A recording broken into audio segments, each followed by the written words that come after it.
Après le divorce, j'ai trouvé un nouveau travail et chaque jour, je laissais un peu d'argent à une vieille femme qui mourait clairement de faim. Un jour, alors que je me penchais à nouveau, elle m'a soudainement saisi la main et m'a dit « Vous avez fait tant pour moi. Ne rentrez pas chez vous ce soir. Restez à l'hôtel. Demain, je vous montrerai quelque chose. » Simone Lawson se réveilla au son de son réveil et, pendant quelques secondes, ne put comprendre où elle se trouvait. La moitié vide du lit lui rappela que le divorce avait été finalisé il y a 3 mois. L'appartement t'appartient désormais uniquement à toi, et Darnell a emménagé avec sa nouvelle conquête. À 35 ans, sa vie semblait divisée en un avant et un après. Oui, il y avait eu 12 ans de mariage, des projets communs, des voyages chez ses parents à la campagne où elle désherbait consciencieusement le jardin pendant qu'il buvait de la bière avec ses amis. Après tout cela, il ne restait que cet appartement vide, le silence et la nécessité de recommencer à zéro. Elle se leva, enfila son peignoir et alla à la cuisine. La bouilloire bouillit rapidement, la seule chose dans tout l'appartement qui fonctionnait parfaitement. Simone se prépara un café, regarda par la fenêtre la grisaille d'avril sur la ville d'Atlanta et soupira. Bienvenue sur la chaîne. Je partage ici de nouvelles histoires de vie chaque jour, et j'apprécierais vraiment que vous vous abonniez et aimiez ma vidéo. Maintenant, replongeons dans mon histoire. Je suis sûr que vous l'aimerez si vous écoutez jusqu'à la fin. C'était lundi, ce qui signifiait une semaine complète à venir dans le petit bureau de comptabilité d'une entreprise privée appelée Prime Solutions Group. C'était un nom grandiose pour une entreprise de seulement 5 personnes, entassée dans 2 pièces au 3e étage d'un vieux bâtiment commercial du centre-ville. Elle avait trouvé ce travail grâce à son amie Sierra, qui connaissait quelqu'un d'autre. Après le divorce, Simone avait désespérément besoin d'argent pour l'avocat, les factures et la vie en général. Elle avait dû quitter son poste précédent dans une grande entreprise de vente au détail. Ses collègues posaient trop de questions, lui lançant trop de regards apitoyés. Tout ce qu'elle voulait, c'était tout oublier et repartir à neuf. Ici, chez Prime Solutions, personne ne connaissait son histoire, et c'était un soulagement. Le directeur, Victor Sterling, un homme dans la cinquantaine avec un front dégarni et une expression perpétuellement insatisfaite, l'avait embauché sans poser trop de questions. Il avait regardé son diplôme, entendu parler de son expérience, hoché la tête et proposé un salaire. Rien de spectaculaire, mais acceptable. Simone avait accepté tout de suite. Le travail s'avérait simple, traiter des documents, préparer des rapports et suivre les revenus et les dépenses. Rien de compliqué pour quelqu'un avec 15 ans d'expérience. Simone finit son café, s'habilla et quitta l'appartement à 8 heures précises. Le trajet jusqu'au bureau prenait 40 minutes. 10 minutes de marche jusqu'à la station de métro, 20 minutes de train et encore 10 minutes jusqu'au bâtiment. C'était l'itinéraire familier qu'elle empruntait chaque jour de la semaine depuis 2 mois et demi. En sortant de son immeuble, Simone tourna à droite et descendit la rue étroite vers l'entrée de la station. Là, juste à côté de la porte, assise sur un morceau de carton abîmé, se trouvait une femme âgée. Simone l'avait remarqué dès le premier jour de son nouveau travail. La vieille femme ne mendiait jamais bruyamment, ne se plaignait jamais et ne tendait jamais la main. Elle restait simplement assise là, enveloppée dans un manteau délavé, avec une petite tasse en étain devant elle. Le panneau en carton, écrit de travers, disait « Aidez-moi, s'il vous plaît ». Simone ne se considérait pas particulièrement tendre, mais quelque chose chez cette vieille femme inspirait la pitié. Peut-être était-ce son regard las, ou la façon dont elle était assise si calmement sans attente, comme si elle s'était déjà résignée à son sort. Dès ce premier jour, Simone commença à lui donner sa petite monnaie, 3 $, un billet de 5, tout ce qu'elle avait dans sa poche. La vieille femme hochait toujours la tête en marmonnant « Merci, ma chère ». Et Simone continuait son chemin. Cela dura 2 mois. Chaque matin, la même scène. La vieille femme à sa place, Simone déposant des pièces, un rapide échange de regards, puis le départ au travail. Parfois, elles échangeaient quelques mots, et c'est ainsi qu'elles apprirent à se connaître. La vieille femme s'appelait Madame Thelma May Jenkins. Elle avait 79 ans. Elle vivait quelque part dans les environs, mais elle ne pouvait pas rester chez elle, comme elle l'avait vaguement expliqué. Simone n'insista pas pour avoir des détails. Chacun a sa propre histoire. Si une personne ne veut pas partager, il doit y avoir une raison. Ce lundi matin, Simone s'arrêta de nouveau près de la vieille femme. La monnaie dans la poche de son jean tinta, environ 3 $ en pièces. Elle se pencha, tendit la main vers la tasse et sentit soudain son poignet saisi par des doigts secs mais étonnamment forts. Simone releva brusquement la tête. Madame Jenkins la regardait d'en bas, et ses yeux contenaient quelque chose d'anxieux, presque effrayé. « Écoutez-moi, ma chère. » chuchota la vieille femme sans lâcher sa main. « Ne rentrez pas chez vous ce soir. Vous m'entendez ? Sous aucun prétexte. » Simone essaya de retirer sa main, mais la prise était ferme. « Quoi, Madame Jenkins ? De quoi parlez-vous ? Dormez ailleurs. À l'hôtel, chez une amie, n'importe où sauf chez vous. Promettez-le-moi. » La voix de la vieille femme tremblait et ses yeux brillaient d'une étrange lueur. Simone sentit un frisson lui parcourir l'échine. Les gens passaient devant elle, pressés d'aller travailler, personne ne prêtant attention. « Madame Jenkins, êtes-vous sérieuse ? Que s'est-il passé ? » La vieille femme lâcha sa main et s'adossa contre le mur. « Venez ici demain matin. Je vous montrerai tout. Mais ne rentrez pas chez vous ce soir. Vous avez fait tant de bien pour moi. Laissez-moi vous le rendre. » Écoutez une vieille femme. Simone se redressa, regardant Madame Jenkins, confuse. La vieille femme se détourna comme si la conversation était terminée. Les passants continuaient d'affluer. Quelqu'un jeta une pièce dans la tasse, et la vieille femme hocha la tête machinalement, faisant un signe de croix. Simone resta debout quelques secondes de plus, puis se tourna et marcha vers la station. Ses pensées étaient embrouillées. Que était-ce que cela ? Un radotage sénile ou quelque chose de sérieux ? Peut-être que Madame Jenkins avait entendu ou vu quelque chose. Mais quoi exactement ? Et pourquoi aujourd'hui précisément ?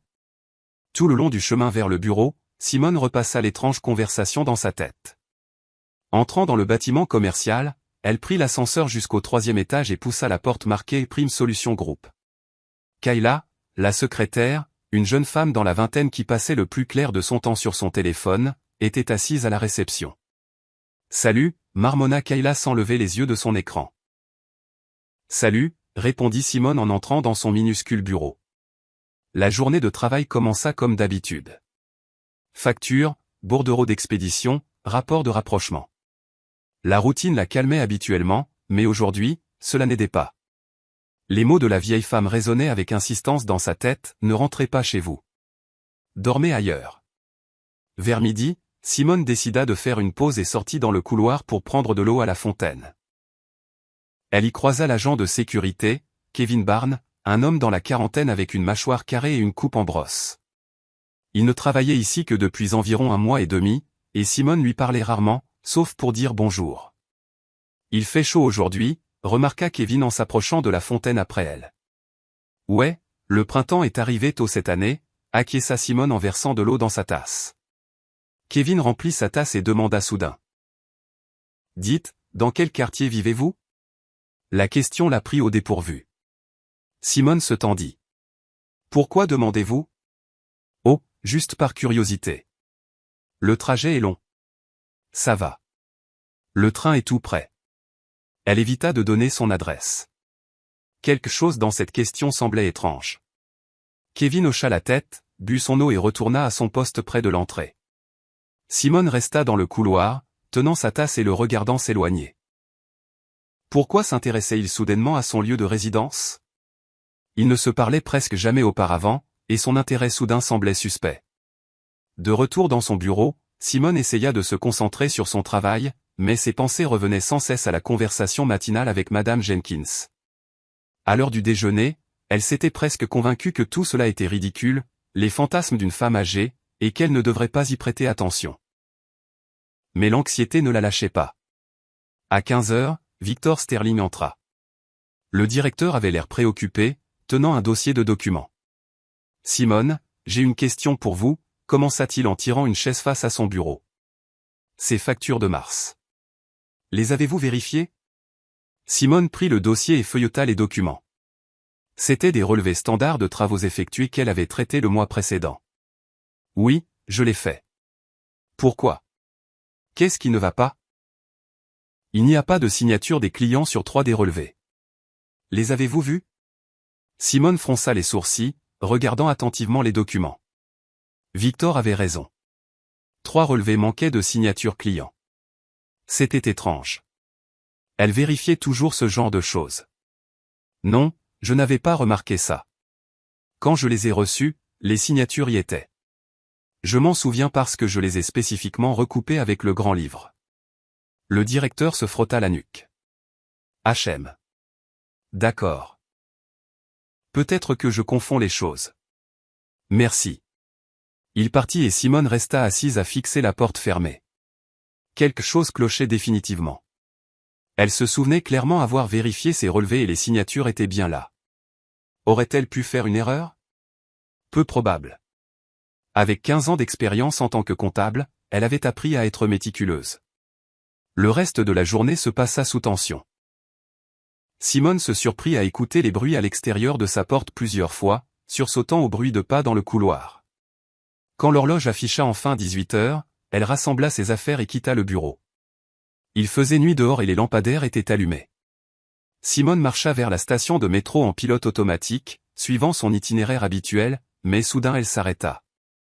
Les mots de Madame Jenkins, ne rentrez pas chez vous. Elle se tenait au milieu du trottoir et les gens la contournaient. Que devait-elle faire? Écouter la vieille femme ou décider que c'était juste une bizarrerie de personne âgée? Mais il y avait de la peur dans les yeux de Madame Jenkins. Une peur réelle et authentique. Et puis il y avait la question étrange de Kevin sur son lieu de résidence, et l'incident avec les factures manquant soudainement de signature. Simone sortit son téléphone, ouvrit le navigateur et commença à chercher des hôtels bon marché pour long séjour à proximité. Elle en trouva un pas trop loin.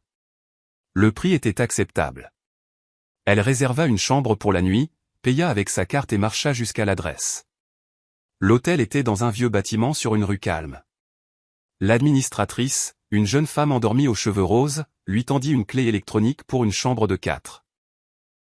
Simone monta au 2e étage, ouvrit la porte et vit 2 lits superposés. La chambre était vide.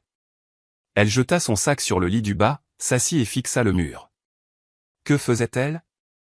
Pourquoi avait-elle écouté une vieille sans-abri?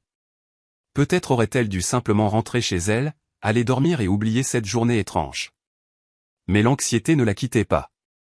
Simone prit son téléphone et envoya un SMS à son amie Sierra, « Je dors ailleurs que chez moi ce soir. Je t'expliquerai plus tard. » Sierra répondit 1 minute plus tard, « Tu as enfin trouvé un homme. » Simone ne répondit pas. Elle s'allongea sur le lit, fixant le plafond. Dehors, la ville grondait. Des klaxons retentissaient quelque part, et elle pouvait entendre les voix des passants. Simone ferma les yeux, essayant de dormir, mais le sommeil ne venait pas. Son esprit tournait en rond. Madame Jenkins, ces mots, la question étrange de Kevin le garde, les signatures manquantes sur les factures. Elle essayait de construire une chaîne logique. Et si tout cela était lié? Et si quelque chose d'illégal se passait au travail et qu'elle l'avait découvert accidentellement? Mais elle ne savait rien. Elle faisait juste son travail, traitait des documents, tenait des registres. Soudain, Simone s'assit sur le lit. Et s'il l'utilisait? Peut-être que des documents frauduleux passaient entre ses mains et qu'elle ne l'avait simplement pas remarqué. Non, c'était fou. Elle était toujours prudente, revérifiant toujours tout. Pourtant, ces factures sans signature, comment avait-elle pu passer si elle les avait vérifiées? Quelqu'un avait dû les échanger. Mais pourquoi? Vers minuit, Simone finit par s'assoupir. Son sommeil fut agité, plein d'images fragmentées. Elle rêva du bureau, de piles interminables de documents, et des mains de quelqu'un changeant les chiffres et les rapports pendant qu'elle avait le dos tourné. Elle se réveilla à un bruit soudain. Son téléphone vibrait sur la table de chevet. Simone le saisit et regarda l'écran. 4 heures du matin. C'était Sierra qui appelait. Allô, marmonna Simone, encore à moitié endormie. Simone, tu es vivante? La voix de Sierra était pleine de panique. Quoi? Bien sûr que je suis vivante. Qu'est-ce qui ne va pas? Ton immeuble est en feu. Les sirènes hurlent. C'est aux infos. Il y a un énorme incendie. Les pompiers sont là. Où es-tu? Simone s'assit dans son lit, son cœur battant frénétiquement. Quoi? Qu'est-ce que tu as dit? Le feu est à ton immeuble, 3e et 4e étage. Étais-tu chez toi? Non, je suis à l'hôtel. Je t'ai envoyé un SMS. Dieu merci. Simone, qu'est-ce qui se passe? Simone ne répondit pas. Elle sortit précipitamment du lit, s'habilla rapidement, attrapa sa veste, laissa la clé électronique sur le bureau et se rua hors de l'hôtel. Elle dévala les escaliers, déboula dans la rue et appela un VTC. Elle donna l'adresse de son immeuble et la voiture fonça à travers la ville nocturne. Tout le long du trajet, Simone regarda par la fenêtre, incapable de croire ce qui se passait. Un incendie dans son immeuble, son étage, et elle était censée être là, dans son appartement au 4e étage. Le chauffeur disait quelque chose, mais elle ne pouvait pas l'entendre. Tout ce qu'elle voyait, c'était le visage de Madame Jenkins et ces mots, « Ne rentrez pas chez vous ». La voiture s'arrêta près de son immeuble et Simone vit les gyrophares des camions de pompiers, une foule de gens et de la fumée s'élevant dans le ciel. Elle sortit et s'approcha lentement. Le 4e étage, son étage, était englouti par les flammes. Les pompiers dirigeaient les lances, l'eau se déversait en torrent, mais le feu faisait rage. Simone resta figée, incapable de bouger. Des voisins se blottissaient à proximité. Quelqu'un pleurait. Quelqu'un d'autre était au téléphone. Elle reconnut quelques personnes. Le vieux monsieur Peterson du 5e étage. La jeune famille avec des jumeaux du 2e. Tout le monde était sous le choc. Simone. Quelqu'un appela son nom. C'était Madame Miller, sa voisine du dessous, une femme dans la soixantaine. Tu es sauve. Dieu merci, nous pensions que tu étais chez toi. Non. J'ai passé la nuit chez une amie. Mentit Simone automatiquement. Quelle bénédiction. Ton appartement. Tout est brûlé là-dedans. Chez les Green aussi. Ils sont sortis de justesse. Ils les ont emmenés à l'hôpital avec des brûlures. Simone hocha la tête, sans voix. Son appartement, tout ce qu'elle avait, meubles, documents, vêtements, livres qu'elle collectionnait depuis des années, tout avait disparu. Mais elle était vivante. Si ce n'avait pas été pour Madame Jenkins. Elle sortit son téléphone, les mains tremblantes, et vérifia l'heure. 6 heures du matin, encore tôt. Madame Jenkins avait dit de venir le matin, alors elle devait attendre que le soleil se lève pour aller la voir. La vieille femme avait promis de tout expliquer. Simone s'éloigna de la foule, s'appuya contre un immeuble voisin et ferma les yeux. L'incendie aujourd'hui, son appartement. Ce ne pouvait pas être une coïncidence. L'aube pointa lentement. Le ciel passa du rose à un gris lilas terne. Simone resta près de l'immeuble pendant plus de 2 heures, regardant les pompiers éteindre les dernières poches de flammes. Vers 6 heures du matin, un officier de police s'approcha d'elle, un jeune homme clairement épuisé par la nuit blanche. « Êtes-vous Lawson Simoner ?» demanda-t-il en vérifiant son carnet. « Oui, appartement 402 au 4e étage. »« C'est le mien. »« Vous n'étiez pas chez vous au moment de l'incendie ?»« Non, je restais chez une amie. » L'officier nota quelque chose dans son carnet. « Vous avez de la chance. Vos voisins, les Green, sont à l'hôpital en ce moment. Ils s'en sont sortis de justesse. Avez-vous une idée de la façon dont l'incendie a pu commencer ?» Simone secoua la tête. Dire la vérité sur l'étrange vieille femme? Sur son avertissement? Cela ressemblerait à un délire. Non, je ne sais pas. Très bien, les enquêteurs découvriront. Voici mon numéro. Appelez-moi si vous vous souvenez de quelque chose. Il lui tendit un morceau de papier et se dirigea vers ses collègues. Simone glissa le papier dans sa poche et vérifia l'heure. 6h30 dans une demi-heure, elle devait être à la station de métro. Madame Jenkins avait promis de tout lui montrer. Simone appela un VTC et se dirigea vers la station. Tout le long du chemin, elle regarda par la fenêtre, incapable de traiter ce qui s'était passé. Sa vie avait basculé en une nuit. Sa maison était brûlée, son appartement détruit, et tout ça parce que quelqu'un voulait la tuer. Parce qu'il n'y avait pas d'autre explication. L'incendie avait commencé juste à son étage, juste à son appartement. L'officier avait dit que l'enquête déterminerait les causes, mais Simone savait déjà que ce n'était pas un accident. La voiture s'arrêta à l'entrée de la station. Simone sortit, paya la course et regarda autour d'elle. L'endroit familier, l'entrée du métro, les kiosques à journaux, un kiosque à café, et à sa place habituelle sur le carton usé, était assise Madame Thelma May Jenkins.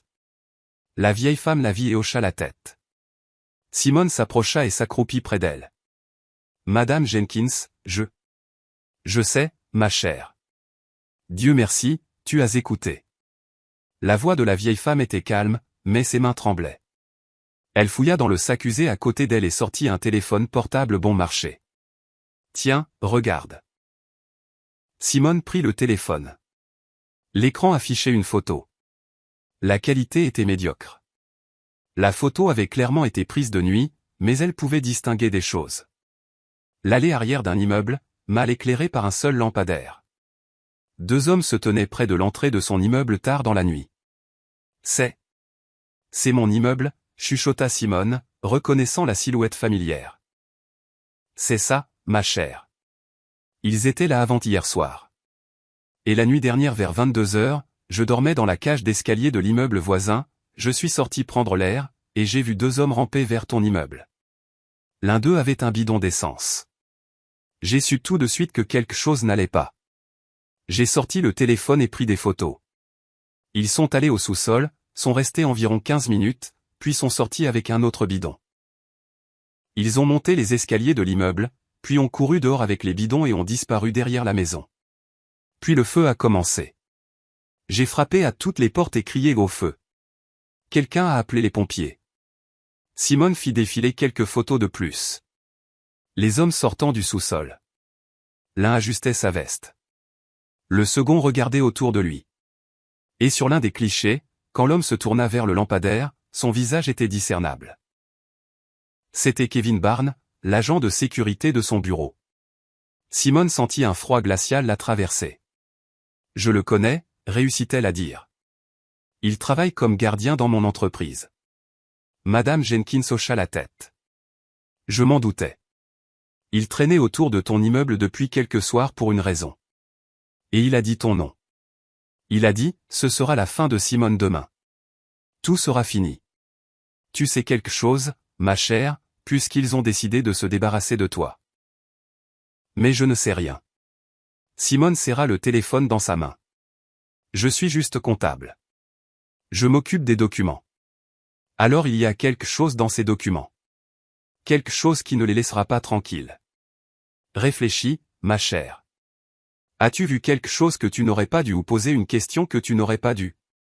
Simone s'efforça de se souvenir de la conversation d'hier avec Victor Sterling. Les factures sans signature. Elle avait posé des questions à ce sujet et le directeur avait réagi bizarrement. Il avait dit qu'il confondait peut-être. Mais ensuite, la nuit dernière, Kevin portait déjà un bidon d'essence vers son immeuble. Hier après-midi, le directeur a posé des questions sur les factures, dit lentement Simone. Il a dit que 3 des relevés manquaient de signature client.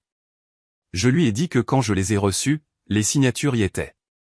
Il a semblé inquiet et est parti. Voilà. Murmura Madame Jenkins. Il faisait passer une sorte de paperasse frauduleuse par toi. Tu as remarqué l'anomalie, tu as posé des questions, et ils ont eu peur. Ils ont décidé de se débarrasser de toi avant que tu n'ailles voir le fisc ou la police. Simone restait accroupie là, inconsciente des passants. Sa tête tournait. Il l'avait utilisé. Des documents frauduleux étaient passés entre ses mains, et elle n'avait rien remarqué. Mais maintenant qu'elle avait remarqué, c'était devenu dangereux. Que dois-je faire? Demanda-t-elle en regardant la vieille femme. Va à la police. Donne-leur le téléphone. Raconte-leur tout. La preuve photo de l'incendiaire est juste là. Laisse-les régler ça. Et vous? C'est votre téléphone. Oh, ça va, Simone. Je n'en ai pas besoin. C'est un vieux. Je ne peux l'utiliser que pour prendre des photos. Acheté au marché aux puces pour $20. Prends-le. Ça ne me dérange pas. Simone regarda le téléphone dans ses mains, puis Madame Jenkins. Merci. Vous m'avez sauvé la vie. La vieille femme sourit, un sourire édenté. Tu m'as montré de la gentillesse chaque jour, et ça t'est revenu. Va, ma chère. Ne perds pas de temps avant qu'il ne découvre que tu es vivante. Simone se leva, mit le téléphone dans sa poche et se dirigea vers le poste de police le plus proche. Elle se souvenait de l'adresse. Elle avait vu le bâtiment de nombreuses fois en passant devant, à 10 minutes de marche. En chemin, elle appela Sierra, lui dit qu'elle allait bien et promit d'expliquer plus tard. Sierra insista pour la voir, mais Simone promit d'appeler le soir même et raccrocha. Le commissariat de police était logé dans un vieux bâtiment en briques. Simone entra, s'approcha du sergent de bureau, un homme d'âge moyen au visage indifférent. « Je dois déposer une plainte pour tentative de meurtre. » dit-elle fermement. Le sergent leva les yeux vers elle, l'évaluant. « Allez au 3e bureau. Le détective de service est là-bas. » Simone descendit le couloir et frappa à la porte indiquée.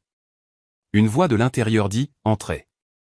Le détective se révéla être un homme dans la mi-quarantaine avec des cheveux poivre et sel et des yeux gris perçants. La plaque signalétique indiquait « Détective Marcusset ». « Asseyez-vous », dit-il en montrant la chaise face à son bureau. Simone s'assit et commença à raconter l'histoire de son travail chez Prime Solutions, de Madame Jenkins et son avertissement, de l'incendie et des photos sur le téléphone. Elle parlait calmement, essayant de ne manquer aucun détail. Elle écoutait, posant occasionnellement des questions de clarification et prenant des notes dans son carnet. Quand elle eut fini, il tendit la main. « Montrez-moi le téléphone. » Simone lui tendit le téléphone de Madame Jenkins. Elle examina soigneusement les photos, zoomant sur les images, scrutant les visages. « Vous avez reconnu l'un des hommes? »« Oui, c'est Kevin, l'agent de sécurité de mon entreprise. Je ne connais pas son nom de famille. Il est nouveau. »« D'accord. Je saisis le téléphone comme preuve. On vous donnera une copie du rapport de saisie. Maintenant, rédigez une déclaration complète décrivant toutes les circonstances. Ensuite, je contacterai nos spécialistes. Ils enquêtent actuellement sur votre immeuble. Si l'incendie criminel est confirmé, nous ouvrirons une affaire criminelle. Et l'entreprise? Le directeur? Rien concernant le directeur pour l'instant. D'abord, nous devons prouver l'incendie criminel et établir l'identité des incendiaires. Ensuite, nous remonterons à la personne qui l'a commandité. Nous procéderons prudemment pour ne pas les effrayer. Elle se leva, alla au classeur et sortit un formulaire de déclaration. Écrivez. Ne vous pressez pas, incluez tout ce dont vous vous souvenez. Simone prit le stylo et commença à écrire. Sa main tremblait et les lettres s'estompaient devant ses yeux, mais elle se força à être précise. Elle décrivit comment elle avait obtenu le travail, comment elle donnait de l'argent à Madame Jenkins chaque jour, comment la vieille femme l'avait prévenue. Elle détailla la conversation avec le directeur sur les signatures manquantes et la question étrange de Kevin sur son lieu de résidence. Elle nota l'adresse du bureau, les noms de ses collègues, tout ce qui pouvait être important. 40 minutes plus tard, la déclaration était prête. Elle a lu et hocha la tête. Bon signe ici. Maintenant, où comptez-vous rester? Vous ne pouvez pas rentrer chez vous. Votre appartement a brûlé. Avez-vous de la famille, des amis? Je peux rester chez mon ami Sierra. Excellent. Notez ses coordonnées pour que je puisse vous joindre. Il regarda Simone. Sérieusement. Soyez prudente. S'il découvre que vous êtes vivante, il pourrait réessayer. N'allez nulle part seule ou dans des endroits déserts. Gardez votre téléphone allumé. Appelez la police au moindre signe de danger. Simone hocha la tête, nota le numéro de Sierra et le sien. Elle l'accompagna jusqu'à la sortie, promettant de la contacter dans la journée. En sortant dans la rue, Simone sentit une vague d'épuisement la frapper. Elle avait à peine dormi de la nuit, survécu à un incendie, était au poste de police, et maintenant elle devait décider quoi faire ensuite. Aller travailler? Non, ce serait fou. Victor Sterling et Kevin Barnes attendaient probablement la nouvelle de sa mort. Simone composa le numéro de Sierra. Sierra répondit à la deuxième sonnerie. Simone, enfin. Qu'est-ce qui se passe? Sierra, je peux venir chez toi? J'ai besoin d'un endroit pour dormir quelques jours, peut-être. Bien sûr, ma chérie. Viens tout de suite. Qu'est-ce qui s'est passé? Merci. Je serai là dans environ 1 heure. Simone héla un VTC et se dirigea chez Sierra. Sierra vivait dans un petit 2 pièces en périphérie de la ville, qu'elle louait depuis 3 ans. Quand Simone arriva, Sierra l'accueillit à la porte à bras ouverts. « Ma fille, tu as l'air terrible. Entre. Je vais faire du thé. Elles s'assirent dans la cuisine. Sierra, une femme rousse aux formes généreuses dans la trentaine, regardait Simone avec inquiétude. Raconte. Simone expira et commença à raconter toute l'histoire, du premier jour chez Prime Solutions à la visite à la police. Sierra écoutait bouche bée, haletant plusieurs fois. Tu es sérieuse? Tu veux dire qu'ils ont essayé de te tuer? On dirait bien. Et maintenant? Peut-être que tu devrais te cacher quelque part. Quitter la ville. Non. Le détective m'a dit de rester en contact. Ils vont enquêter. Je dois attendre les résultats. Sierra secoua la tête. C'est terrifiant. D'accord, tu peux rester ici aussi longtemps que nécessaire. Le canapé se déplie. J'ai de la literie. Sois juste prudente, d'accord? Je ne veux pas qu'il arrive quoi que ce soit à ma meilleure amie. Merci, Sierra. Tu es une vraie amie. Elle s'étreignirent. Simone sentit les larmes monter, mais les retint. Elle ne pouvait pas s'effondrer. Elle devait rester forte et attendre. Le reste de la journée se passa dans une attente anxieuse. Simone était allongée sur le canapé, fixant le plafond, repassant les événements des dernières 24 heures. Comme tout avait changé rapidement. Hier matin, elle avait un travail, une maison, une vie routinière. Aujourd'hui, rien que des cendres et des questions. Ce soir-là vers 20 heures, le détective est à plat. Simone Lawson, je voulais vous tenir au courant. Les enquêteurs l'ont confirmé. L'incendie a été allumé intentionnellement. Des bidons d'essence étaient cachés dans le sous-sol. Le point d'ignition était près de votre appartement. Un accélérateur, probablement de l'essence, a été utilisé. Le feu s'est propagé au 3e et 4e étage. Votre appartement a subi les pires dégâts. La concentration de substances y était la plus élevée. Donc, ils ont essayé de m'assassiner délibérément. Tous les signes l'indiquent. Demain, nous commencerons à interroger les employés de votre entreprise. Nous procéderons prudemment sous couvert d'une inspection de routine. Pour l'instant, ne dites pas au directeur ni à personne d'autre que vous êtes vivante et que vous êtes allée à la police. Compris. Je vous tiendrai informé. Si quelque chose d'urgent arrive, appelez-moi n'importe quand. Simone le remercia et raccrocha.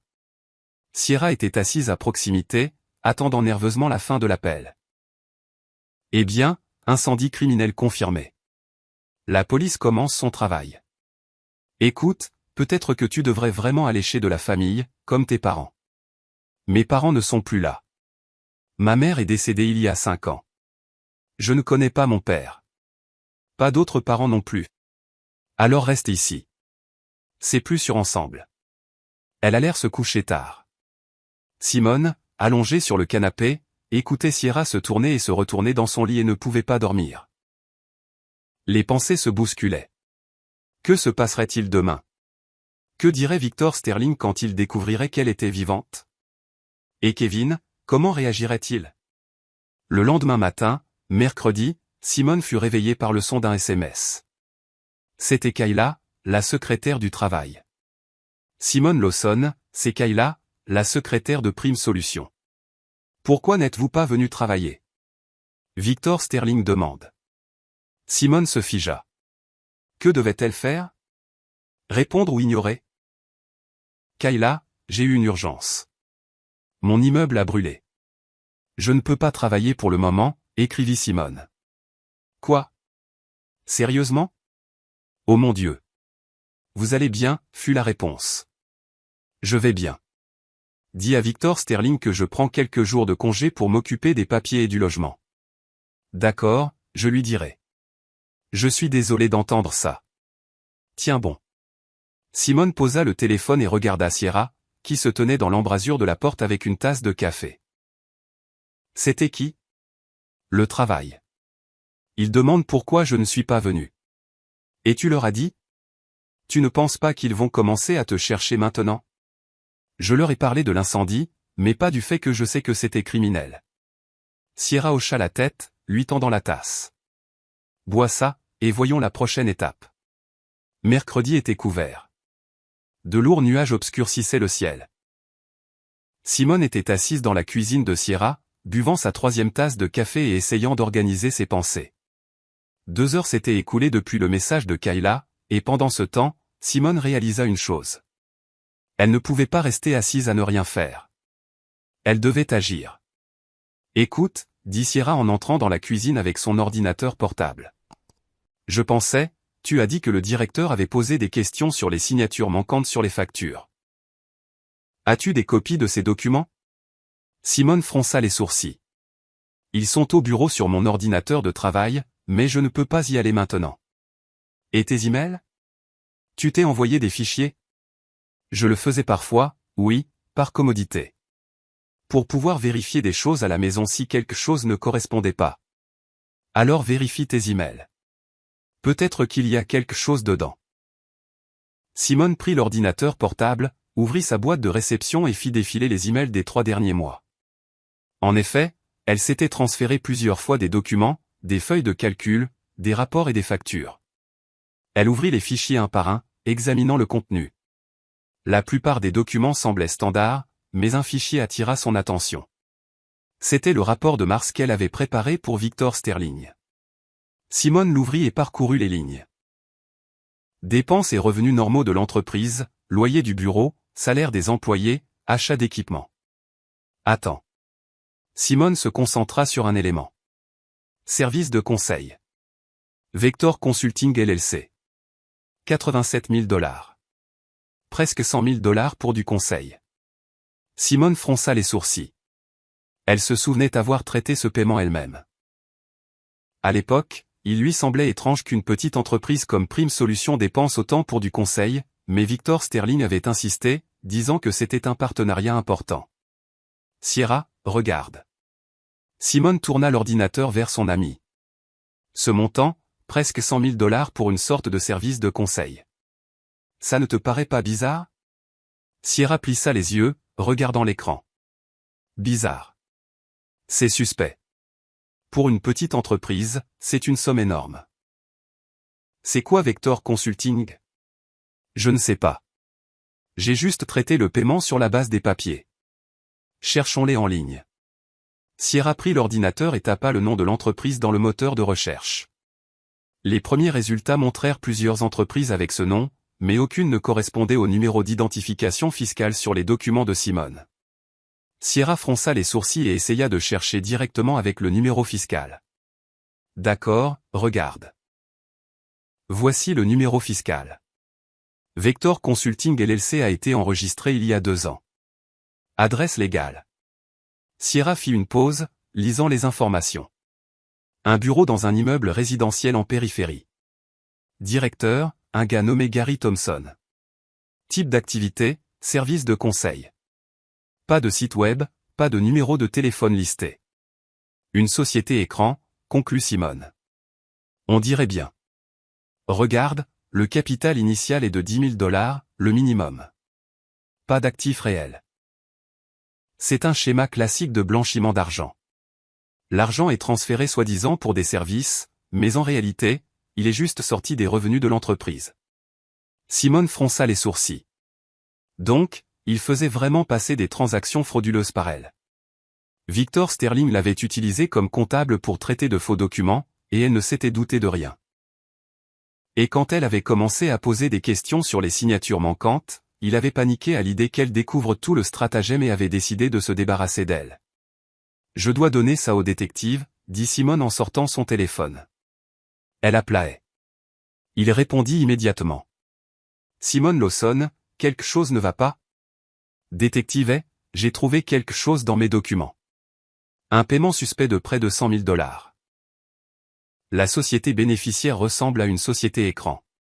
Excellent. Envoyez-moi par email tous les documents que vous avez. Je les transmettrai à l'unité des crimes financiers de la police. Laissez-les enquêter. En attendant, continuez à rester où vous êtes. Ne sortez pas inutilement. Restez discrète. Compris. Une chose de plus. Quelqu'un du travail m'a envoyé un SMS. La secrétaire a demandé pourquoi je ne suis pas venu. Et j'ai répondu. Je lui ai parlé de l'incendie, mais je n'ai pas mentionné la police. C'était une erreur. Vous n'auriez pas dû leur répondre. Maintenant ils savent que vous êtes vivante. Mais ce qui est fait est fait. Au moins, laissez-les penser que vous avez survécu et que vous êtes juste sous le choc. Ça nous fait gagner du temps. Nous menons une perquisition au bureau de Prime Solutions ce soir. Nous essaierons de trouver les documents originaux dans l'ordinateur du directeur, et nous arrêterons certainement Kevin. Dès que nous aurons pleinement établi son identité, nous l'arrêterons. Nous travaillons sur les photos maintenant. L'identification est en cours. Simone le remercia et raccrocha. Elle transféra à et tous les fichiers potentiellement utiles de ses emails et ferma l'ordinateur portable. Eh bien, on attend? Demanda Sierra. On attend. Le reste de la journée s'étira d'une lenteur insupportable. Simone allait sans cesse à la fenêtre, regardant la rue, vérifiant son téléphone. Sierra essayait de la distraire, mettant une série, proposant de jouer aux cartes, mais rien n'y faisait. La tension montait à chaque minute. Vers 19h, Kayla appela Simone. Simone Lawson, vous ne croirez pas ce qui se passe ici. Qu'est-ce qu'il y a? Simone fit semblant d'être surprise. La police est arrivée avec un mandat de perquisition. Ils ont tout retourné. Victor Sterling hurle. Kevin Barnes a disparu. Simone Lawson, vous allez bien? Est-ce lié à l'incendie? Je ne sais pas, Kayla. Je suis à l'hôtel en ce moment, je m'occupe des papiers et du logement. Ne t'inquiète pas, ils vont régler ça. Simone raccrocha et regarda Sierra. La perquisition a commencé. Ils sont rapides. Tu penses qu'ils vont trouver quelque chose?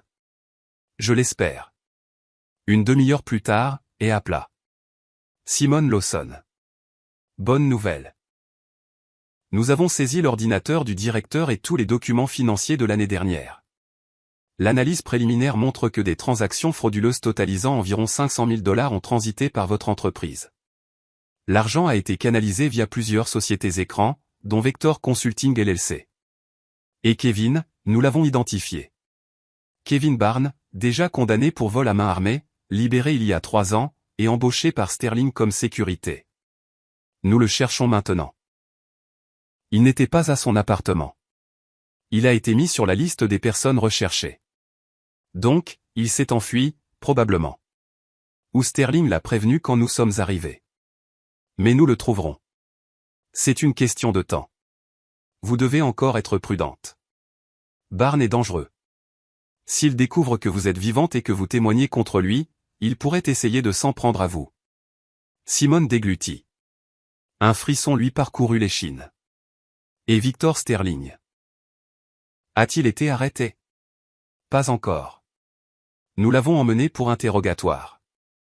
Il nie tout, dit qu'il ne sait rien des transactions frauduleuses et qu'il a signé les documents sans regarder, vous faisant confiance en tant que comptable. Il me met tout sur le dos. Tactique classique, mais nous avons des preuves qu'il ment. Nous avons trouvé une correspondance sur l'ordinateur de Sterling avec le directeur de Vector Consulting, Gary Thompson. Ils discutaient du schéma de blanchiment d'argent. Nous interrogerons Thompson demain. Je pense qu'il craquera rapidement. Les gens comme ça dénoncent généralement tout le monde à la première menace de prison. Donc, les choses avancent bien. Oui. Continuez à rester en contact. J'appellerai dès que j'aurai des nouvelles. Simone raccrocha et expira. Sierra lui prit les épaules. Tu vois, tout s'arrange. Ils attraperont ce Kevin. Ils mettront le directeur en prison, et tu pourras vivre en paix. Je l'espère, répondit Simone doucement. Elle dormit mal cette nuit-là. Elle fit des cauchemars, Kevin avec un bidon d'essence, les flammes engloutissant l'appartement, ses propres appels à l'aide. Elle se réveilla en sueur froide, s'assit sur le canapé et écouta le silence de l'appartement. Sierra dormait paisiblement. Sa respiration était régulière. Simone enviait son calme. Jeudi matin, elle fut réveillée par un appel. Elle saisit le téléphone et vit le numéro de Hay. Allô, Simone Lawson. Nous avons des nouvelles. Thompson a été arrêté hier soir. Il a avoué. Il a confirmé que Sterling avait organisé le schéma de blanchiment d'argent via des sociétés écrans. Thompson recevait un pourcentage pour sa participation. Victor Sterling a été officiellement arrêté, inculpé de fraude criminelle. Un dossier pour tentative de meurtre le vôtre a également été ouvert. Sterling nie son implication dans l'incendie, mais nous savons qu'il a donné l'ordre à Kevin Barnes. Et où est Kevin? Nous l'avons trouvé il y a 1 heure. Il essayait de quitter la ville en bus. Il a été arrêté à la gare routière. Il est au poste maintenant pour témoigner. Il a avoué que Sterling l'avait payé $10 000 pour brûler votre maison. Il a engagé une autre personne pour l'aider, Dwayne The Ghost Harris, un autre associé criminel. Harris est déjà en garde à vue. Simone sentit un poids énorme quitter son âme.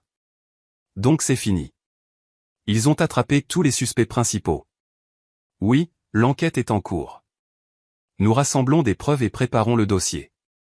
Vous devrez faire une déclaration officielle, mais cela peut être fait à votre convenance. Le danger est passé. Merci. Merci beaucoup. Pas de problème. Vous vous êtes sauvé vous-même en écoutant cette vieille femme. En parlant d'elle, nous aimerions prendre sa déposition. Pouvez-vous nous mettre en contact avec elle?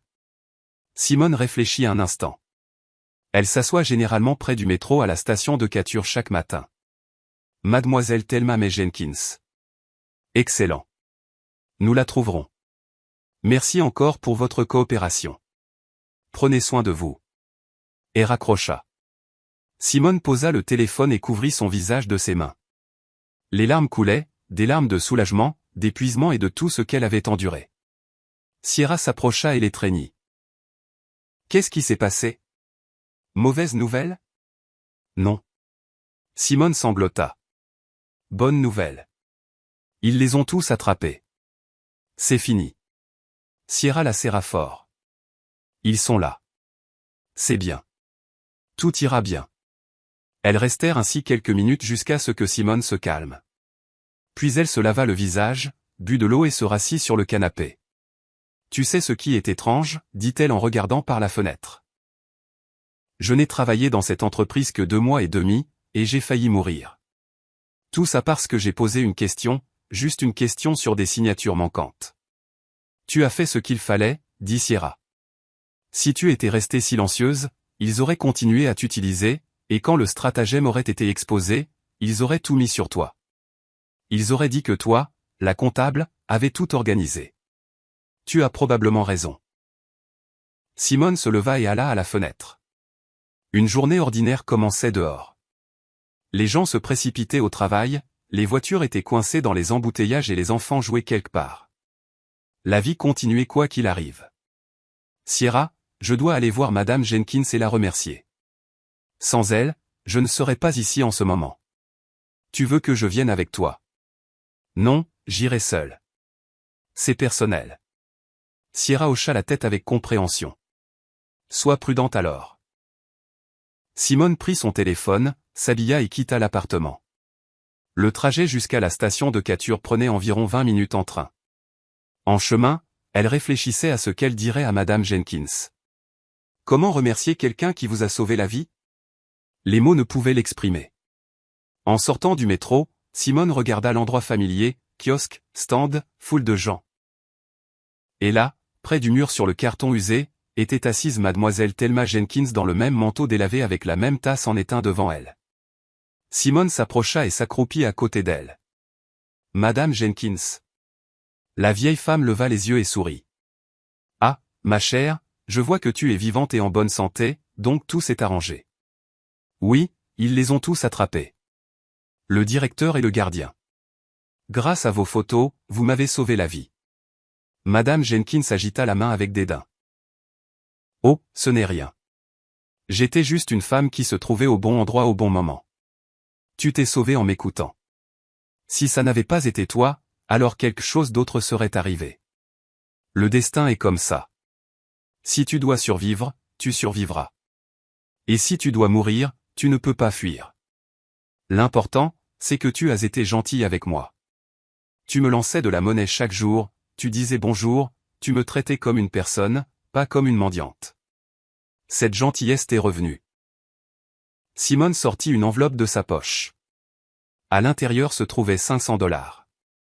Tout l'argent qui lui restait après l'incendie.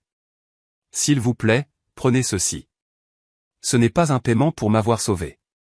C'est juste de tout cœur.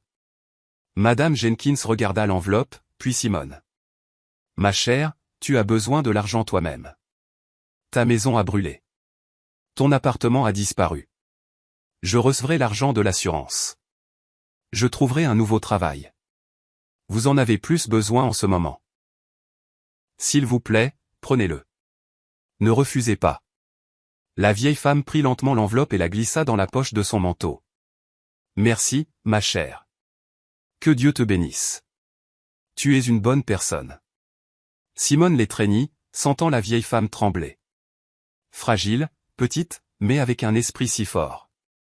Madame Jenkins, où vivez-vous? Peut-être que je peux aider d'une manière ou d'une autre. La vieille femme soupira. Nulle part, ma chère.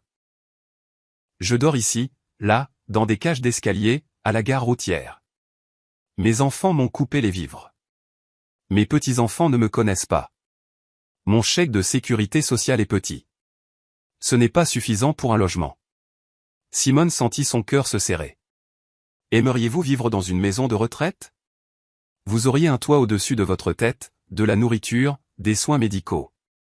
Madame Jenkins secoua la tête. J'aimerais bien sûr, mais la liste d'attente est énorme, et ce sont surtout des privés. Je ne peux pas me le permettre.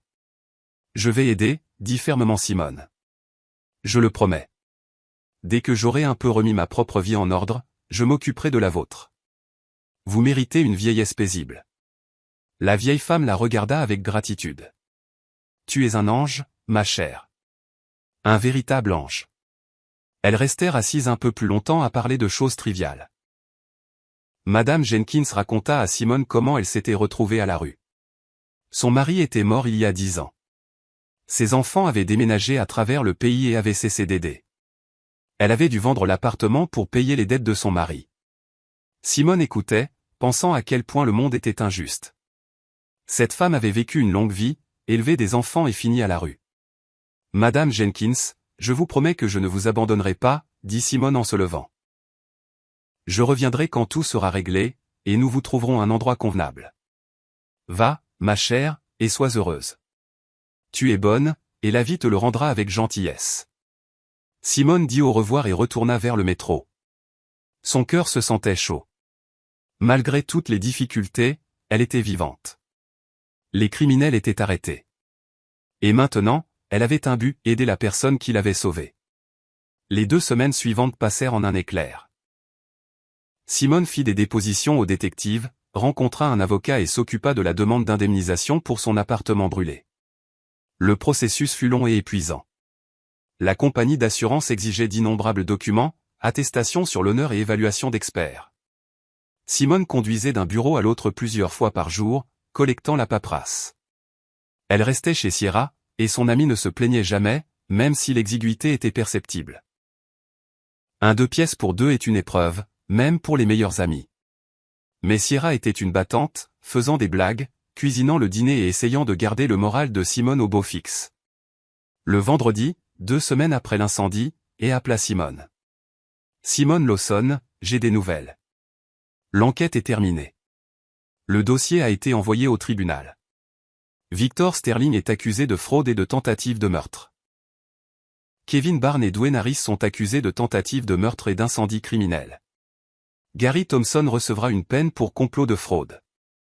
Tous les accusés sont en détention en attente de leur procès. Quand est le procès? Dans 2 ou 3 mois au plus tôt, vous serez appelés pour témoigner, mais c'est une formalité. Les preuves sont suffisantes. Ils ont tous avoué. Donc, je peux enfin vivre en paix. Oui, la menace a disparu. Au fait, une autre nouvelle. Vous vous souvenez de Madame Jenkins, la vieille femme? Nous avons pris sa déposition. Elle a confirmé qu'elle avait vu les incendiaires et les avait photographiés. Son témoignage a été inclus dans le dossier comme preuve importante.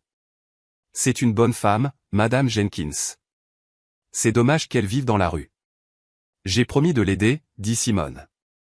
Dès que j'aurai remis ma propre vie en ordre, je lui trouverai un logement. C'est admirable. Je pourrais peut-être aider avec les démarches. J'ai des contacts dans un établissement affilié au gouvernement de ce type. Si vous avez besoin de quoi que ce soit, appelez-moi.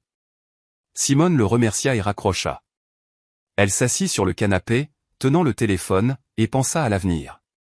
Et maintenant? Trouver un nouveau travail, louer un appartement. L'assurance couvrirait une partie des pertes, mais pas tout. Elle devait repartir de zéro. Le lendemain, samedi, Simone ouvrit les sites d'emploi, parcourant les annonces pour comptables et envoyant des CV. Le soir venu, elle avait envoyé 10 candidatures. Maintenant, tout ce qu'elle pouvait faire était d'attendre. Le lundi, elle reçut un appel d'une entreprise de vente au détail, Summit Financial Corporation. Ils lui proposèrent un entretien. Simone accepta, notant l'adresse et l'heure. Le mardi, elle se rendit au rendez-vous. Le bureau de Summit était situé dans une tour moderne du centre-ville. Simone fut accueillie par la responsable RH, Olga Johnson, une femme agréable dans la quarantaine. Elles parlèrent pendant une demi-heure, discutant de l'expérience de Simone, de ses compétences et de ses attentes salariales. Olga posa des questions sur ses lieux de travail précédents, et Simone lui raconta honnêtement l'histoire de Prime Solutions sans entrer dans les détails de l'affaire criminelle. « Je comprends. » hocha Olga. « Parfois, on tombe dans la mauvaise entreprise, mais votre expérience est impressionnante. 15 ans en comptabilité, c'est sérieux. Nous sommes prêts à vous faire une offre. Le salaire est de 55 000 $ à l'essai. Après 3 mois, il passe à 65 000 $. Horaire de 9 h à 18 h, samedi et dimanche libre. Cela vous convient-il? Simone hocha la tête. Les conditions étaient acceptables, bien meilleures que chez Prime Solutions. Ça me va. Quand puis-je commencer? Lundi prochain, si vous êtes d'accord. Elles se serrèrent la main et Simone quitta le bureau avec un sentiment de soulagement. La première étape était franchie. Elle avait un travail. Maintenant, elle devait résoudre le problème du logement. Ce soir-là, elle en discuta avec Sierra. Et, peut-être qu'on devrait louer un 3 pièces ensemble, suggéra Sierra. Je me sens seule ici toute seule, et ce serait moins cher si on partageait le loyer. Simone y réfléchit. La proposition était raisonnable. Louer un 2 pièces seul coûterait cher, et elle et Sierra s'étaient déjà habituées à vivre ensemble. C'est une excellente idée. Cherchons. Elles passèrent la soirée à parcourir les annonces de location. Elles trouvèrent quelques options convenables, appelèrent les propriétaires et organisèrent des visites pour le week-end. Le samedi, elles visitèrent 3 appartements. Le premier était trop cher. Le deuxième était en mauvais état, mais le troisième était parfait. Un 3 pièces au 2e étage dans un quartier calme proche du métro. Les meubles étaient simples mais solides. La propriétaire, une femme âgée nommée Madame Dolores Washington, demandait 1 750 $ par mois, plus les charges. Simone et Sierra échangèrent des regards et acceptèrent. 875 $ chacune. Tout à fait gérable. Quand emménagerez-vous? Demanda Madame Washington. Demain si nous pouvons, répondit Sierra. Alors signons le bail. Vous payez le premier mois et le dépôt de garantie et vous pouvez emménager. La chose principale pour moi est que vous soyez des gens honnêtes et pas des buveurs. Nous ne buvons pas, l'assura Simone. Et nous garderons l'endroit propre. Elles signèrent le bail, payèrent l'argent et eurent les clés. Le lendemain, elles déménagèrent leurs affaires. Sierra n'avait pas grand-chose. Simone en avait encore moins. Tout avait brûlé dans l'incendie. Mais c'était le début d'une nouvelle vie, et Simone sentait sa vieille confiance revenir chaque jour qui passait. Le lundi, elle commença son nouveau travail. L'équipe de Summit était amicale. Brenda Jean Holloway, la chef comptable, une femme dans la cinquantaine aux cheveux grisonnants et aux yeux bienveillants, fit visiter le bureau à Simone, lui montra son poste de travail et lui expliqua ses tâches. Le travail était exigeant, mais c'était clair et direct. Pas de transactions suspectes, pas de documents frauduleux. Tout était légal et transparent.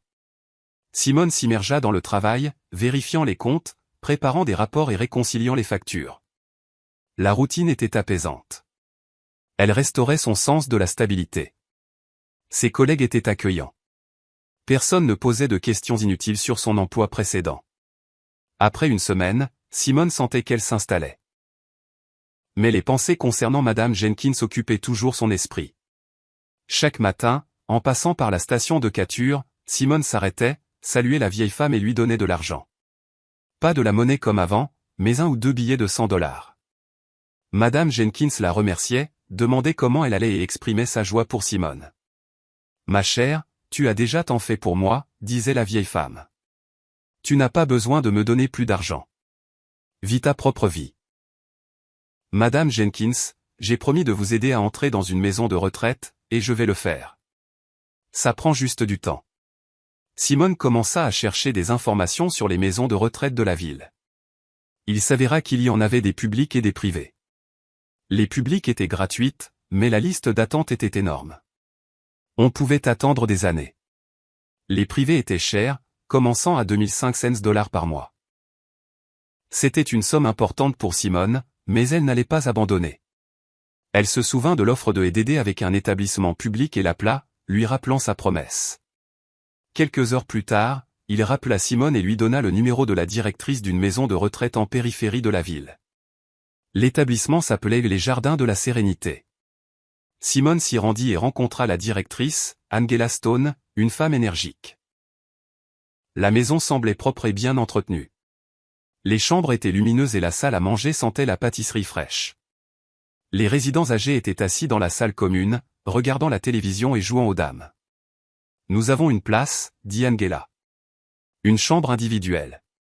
Vous pouvez amener votre protégé pour une visite. Laissez-la voir à quoi ça ressemble. » Simone organisa cela, et le lendemain elle amena Madame Jenkins au jardin de la Sérénité. La vieille femme entra timidement dans le bâtiment, regardant autour d'elle. Angela leur fit visiter les étages, montrant la chambre destinée à Madame Jenkins. Elle était petite mais confortable.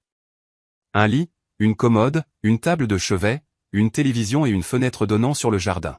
« Vous vivrez juste ici, dit Angela. Repas 3 fois par jour dans la salle à manger. Une infirmière de garde 24h24.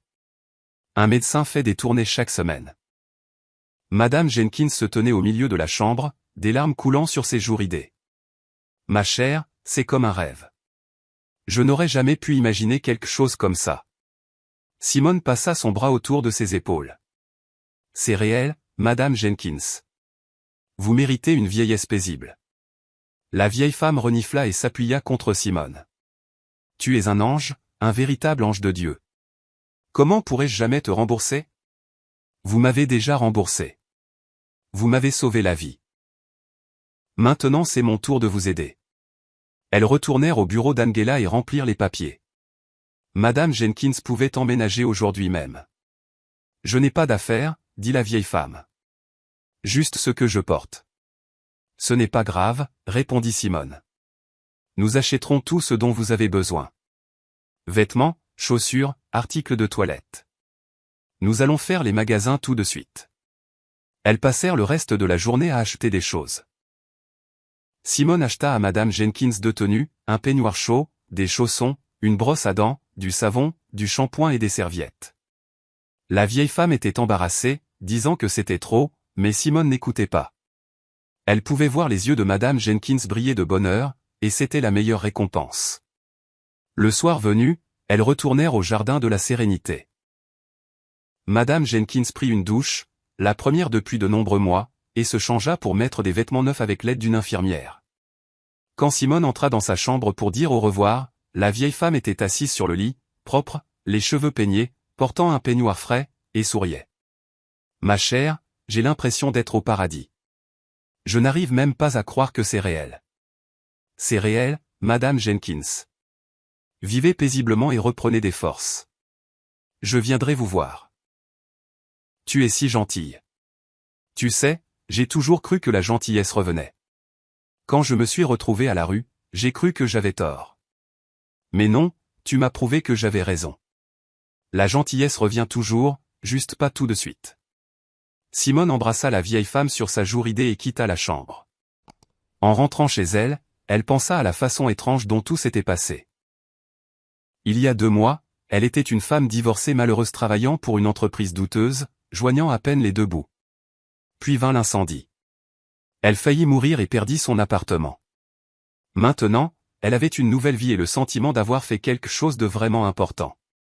Elle avait aidé une personne qui le méritait. À la mi-mai, elle reçut un avis de la compagnie d'assurance. Le paiement était approuvé. Simone reçut 90 000 $ pour son appartement brûlé. C'était nettement moins que la valeur marchande, mais c'était quelque chose. Simone déposa l'argent et commença à planifier. Elle décida d'économiser une partie de l'argent pour l'avenir en cas de dépenses imprévues. Elle dépenserait le reste pour des meubles et l'aménagement de l'appartement qu'elle partageait avec Sierra. 3 semaines plus tard, Simone retourna à la maison de retraite pour visiter Madame Jenkins. La vieille femme était assise près de la fenêtre regardant le jardin. En 3 semaines, elle avait visiblement changé. Son visage était plus frais et ses yeux pétillaient. Elle avait pris du poids et semblait plus jeune. « Madame Jenkins, je vous ai apporté un gâteau et du bon thé. » La vieille femme se tourna et regarda Simone avec de grands yeux. « Ma chère, merci. Je t'attendais. Comment vas-tu? J'ai reçu le paiement de l'assurance pour l'appartement. J'ai un nouveau travail. Vous êtes nourrie, au chaud et en sécurité. Que pourrais-je demander de plus? » Madame Jenkins pleura. Simone l'étreignit, caressant ses cheveux gris. « Ne pleurez pas. Tout va bien. Vous méritez cette vie paisible.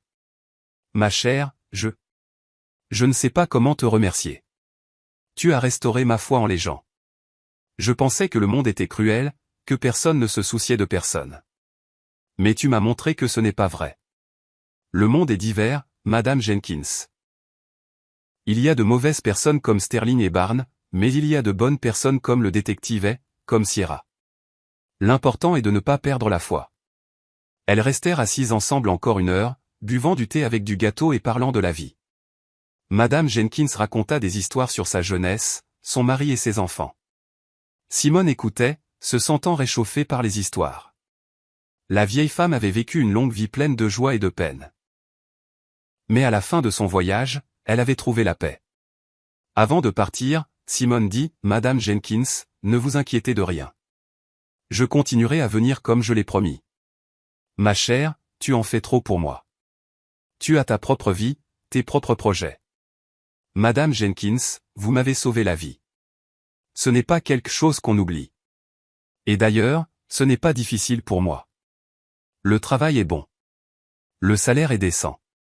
Je peux me permettre d'aider quelqu'un qui le mérite. » La vieille femme pleura encore, mais c'était des larmes de gratitude et de bonheur. En novembre, Simone reçut un appel inattendu. C'était l'avocat de Victor Sterling. « Simone Lawson. Mon nom est Michael Yarrow. Je représente les intérêts de Victor Sterling. Il aimerait vous rencontrer. » Simone fut déconcertée. « Me rencontrer? Pourquoi? Il veut s'excuser. Je comprends que c'est une demande étrange, mais mon client insiste. » La rencontre aurait lieu au centre de détention en présence de garde. « Il n'y a aucun danger pour vous. » Simone y réfléchit. Une partie d'elle voulait refuser. Pourquoi devrait-elle voir l'homme qui avait essayé de la tuer? Mais une autre partie était curieuse. Que voulait-il dire? « D'accord, je viendrai. » Quand? Ce samedi à 14 heures. Je vous enverrai l'adresse et le laissez-passer visiteur. Le samedi, Simone se rendit au centre de détention, un bâtiment sinistre en périphérie de la ville, au grillage, fils barbelé.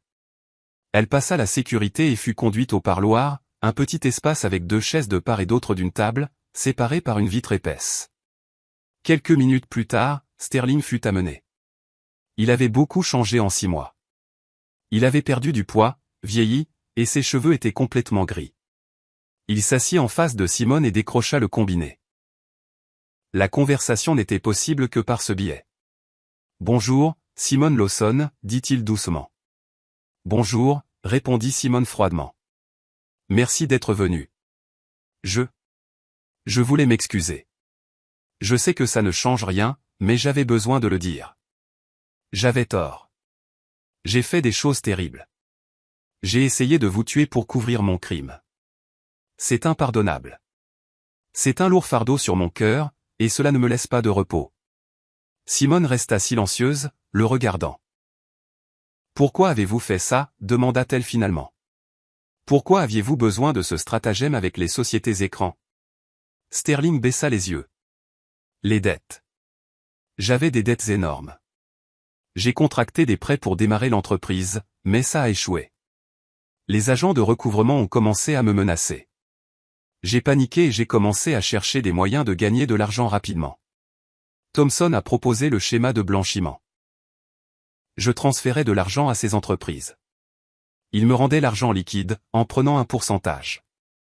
C'est comme ça que je sortais l'argent des revenus de l'entreprise, payais les dettes. Je vous ai utilisé parce que vous étiez nouvelle et ne connaissiez pas tous les détails.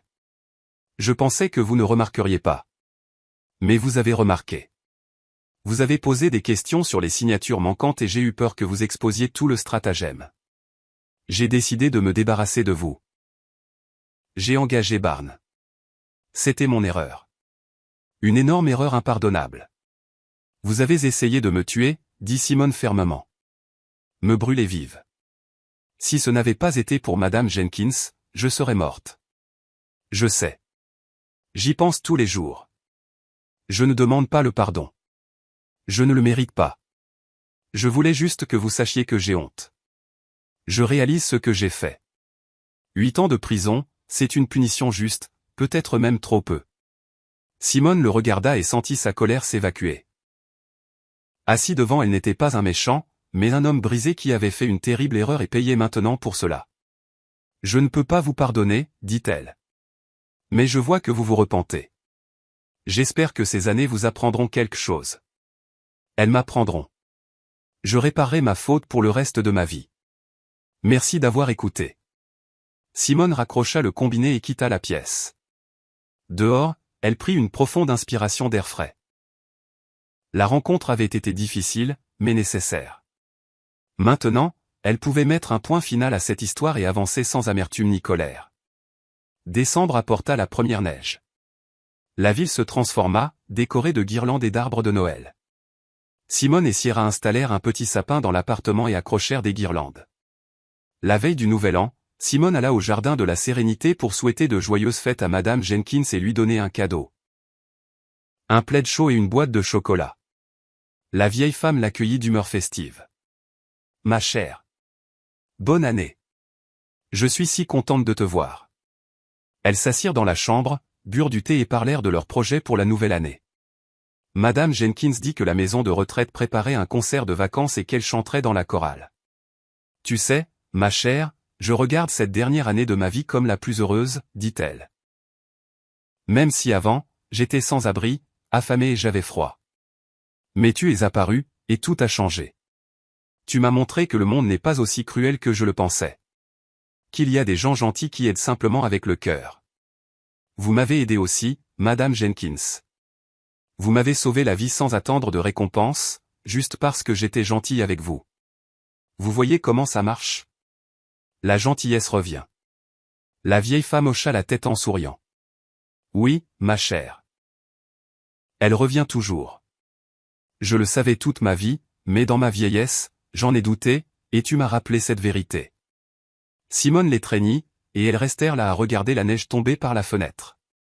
La ville se préparait pour la fête. Les lumières scintillaient dans l'obscurité, et les gens se dépêchaient de rentrer chez eux avec des cadeaux. Et quelque part dans ce grand monde, 2 personnes, une jeune femme et une âgée, avaient trouvé la famille qu'elles n'avaient pas. Quelques jours plus tard, juste après les vacances du Nouvel An, Angela Stone appela Simone. « Simone, j'ai des nouvelles. Tu te souviens que je t'ai parlé de la fille de Madame Jenkins, Candace? Elle est passée hier. Elle est venue? Pourquoi? Elle a dit qu'elle avait changé d'avis. Elle veut réparer sa relation avec sa mère. Elle a apporté des cadeaux, s'est excusée et a pleuré. Madame Jenkins ne voulait initialement pas la voir, mais ensuite elle a accepté de parler. Comment cela s'est-il passé? C'était difficile. Elles ont parlé pendant environ 2 heures. Candace a expliqué qu'elle avait été égoïste, qu'elle avait honte de son passé et qu'elle réalisait son erreur. Madame Jenkins a écouté et pleuré. À la fin, elles se sont réconciliées. Candace a promis de venir chaque mois et a même proposé de ramener sa mère chez elle, mais Madame Jenkins a refusé. Elle a dit qu'elle était heureuse ici et ne voulait pas partir. Simone sourit. Donc, Madame Jenkins avait un autre système de soutien dans sa vie. Sa fille était revenue. Peut-être que son fils reviendrait à la raison un jour aussi. C'est une merveilleuse nouvelle, Angela. Je suis si heureuse pour Madame Jenkins. Elle m'a demandé de te dire qu'elle veut vraiment que tu continues à venir. Elle dit, tu es comme une fille pour elle. Bien sûr, je continuerai à venir. Absolument. Simone raccrocha et réfléchit. L'histoire s'était bien terminée pour tout le monde. Les criminels étaient punis. Madame Jenkins avait trouvé la paix et s'était réconciliée avec sa fille, et Simone elle-même avait trouvé un nouveau travail, une nouvelle maison et un nouveau sens à sa vie. En février, un week-end, Simone retourna au jardin de la Sérénité. Madame Jenkins était assise près de la fenêtre comme d'habitude, mais à côté d'elle se trouvait une femme dans la cinquantaine, mince et élégamment vêtue. C'était Candace, la fille de Madame Jenkins. « Simone, voici ma fille, Candace, dit Madame Jenkins. Candace, voici Simone, la jeune femme qui m'a sauvé la vie. » Candace se leva et tendit la main. « C'est un plaisir. Maman m'a beaucoup parlé de vous. Merci pour tout ce que vous avez fait pour elle. J'étais une mauvaise fille, mais vous m'avez montré ce que signifie être humain. J'ai honte de mon comportement, mais j'espère me rattraper. » Simone lui serra la main. « L'important, c'est que vous soyez revenu. Madame Jenkins est heureuse, et c'est ce qui compte le plus. » Elles burent du thé toutes les trois et discutèrent. Candace parla de sa vie, de son mari, de ses enfants et les petits-enfants de Madame Jenkins, qu'elle prévoyait d'amener rencontrer leur grand-mère. La vieille femme écoutait, et le bonheur rayonnait de ses yeux. Quand Simone partait, Madame Jenkins l'accompagna jusqu'à la sortie. « Tu vois, ma chère, tout s'est arrangé. Ma fille est revenue. Je verrai mes petits-enfants, et c'est entièrement grâce à toi. Tu ne m'as pas seulement sauvé, tu as sauvé ma famille. Tu as montré à Candace ce qu'est la vraie gentillesse.